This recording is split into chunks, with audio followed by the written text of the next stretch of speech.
Do you need a cure for escapism? By using specific strategies, we can address the pain that we're trying to avoid that's causing us to escape to false comforts. Escaping often occurs when circumstances feel either too overwhelming or shameful to confront, causing us to procrastinate or escapism behaviors. However, addiction is a symptom of escapism. So the only way to treat addiction is to address the source of the cause. Escapism occurs when we find ourselves excusing or emotionally reasoning for prolonged periods of time, and it escalates to procrastination because we're stumbling on a conflicting belief. For instance, we want something but don't believe we can have it, deserving issues, if you will. So the best way to combat fear, procrastination, or escaping behaviors when something feels too overwhelming, difficult, or scary is by feeling prepared. So design a game plan.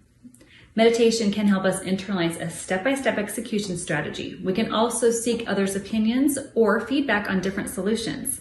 Any of these ideas can help minimize fear or overwhelm. So asking for help and support when it's needed is also a sign of strength and not weakness. Otherwise, prolonged periods of procrastination will evolve into addiction as coping mechanisms instead of a healthy adaptive coping strategy. The underlying need for addiction sufferers is to feel safe and secure, which is imprinted from events of feeling unsafe or unsupported, most commonly in our youth, likely between the ages of 6 and 8. When experiencing any kind of instability, we may often value and seek false comforts that provide a sense of safety and security.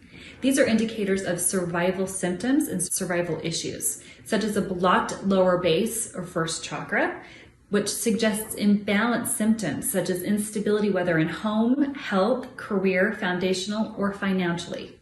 Overactive or an underactive reproductive system, which implies an imbalanced system causing hyperactive lower chakra behaviors, or hypo, which is lower activity in rare cases.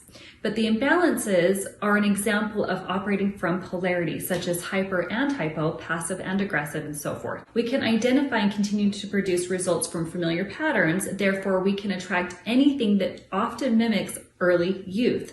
So if drama was part of your upbringing, it will produce adrenaline or thrill-seeking desires, anything that will continue to be the outpicturing of the drama from, again, the familiarity.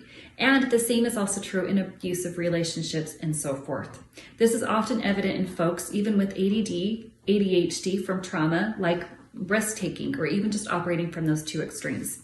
Trauma symptoms can also cause split or multiple personalities, such as pseudo-identities. Some often change their name or even have extreme escapism and addictive behaviors as a coping mechanism and dissociating from the trauma or hardship. The coping behavior breeds the new identity that feels safe for survival purposes. This is primal within all of us. And these were formed from the initial trauma event and coping response. For example, those who may have been fostered or adopted may have felt issues of abandonment, and therefore fear of abandonment may likely repeat as patterns within relationships throughout their lifetime. Addiction, codependency, and escapism are also often formed during coping, and therefore, again, why we turn to false comforts, whether it's food, electronics, shopping, validation, externally, and approval, overworking, substances, gaming, gambling, sports, exercise. It can also be a form of escape if it's in any kind of an imbalance, and as well as fun and play, or even what people refer to as Peter Pan syndrome. So any other form of outside stimulus to experience dopamine, which is the pleasure-seeking chemical, although artificially, and to anesthetize the pain or fear, often of the never good enough syndrome, or the fear of being alone or feeling unloved. Although we can turn within to produce the natural dopamine instead of forming anxiety, depression, isolation, and other mental health challenges, like goal setting, for instance.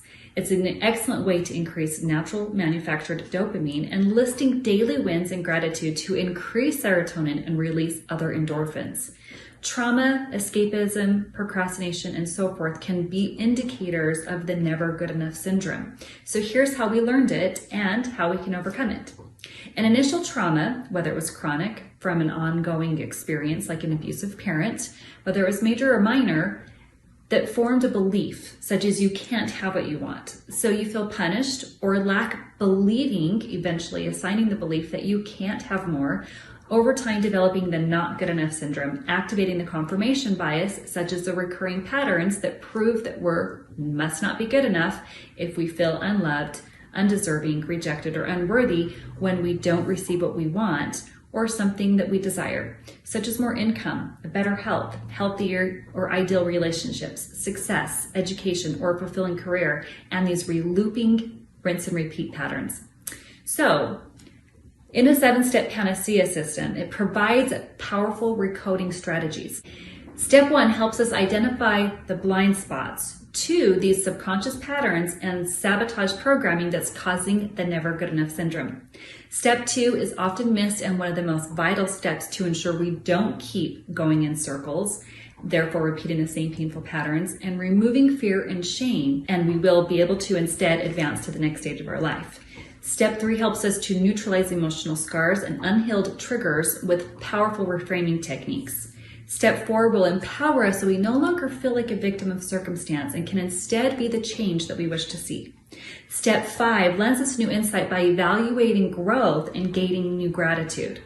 Step 6 helps us gain compassion and empathy to heal primary and interpersonal relationships, heal entanglement patterns, or dissolve resentment and conflict triangulating. Step 7 will help us to align to our ideal outcome through these steps and transform our conditions by alchemizing the initial problem to unlock greater purpose and achieve higher potential.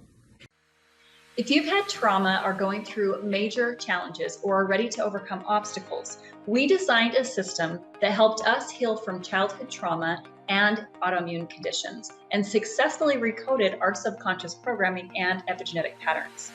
The Panacea system provides powerful recoding strategies that have helped our clients overcome addiction and achieve healthy relationships, as well as establish boundaries, overcome codependency, and heal conflicts in their marriage, dissolve issues related to mental health, such as anxiety, PTSD, ADD, OCD, depression, and other problems that are often generational, in exchange for peace of mind and improved mental health, living trauma-free and enjoying a more fulfilling life without passing the same burdens onto their offspring and future generations, therefore liberating the entire family system.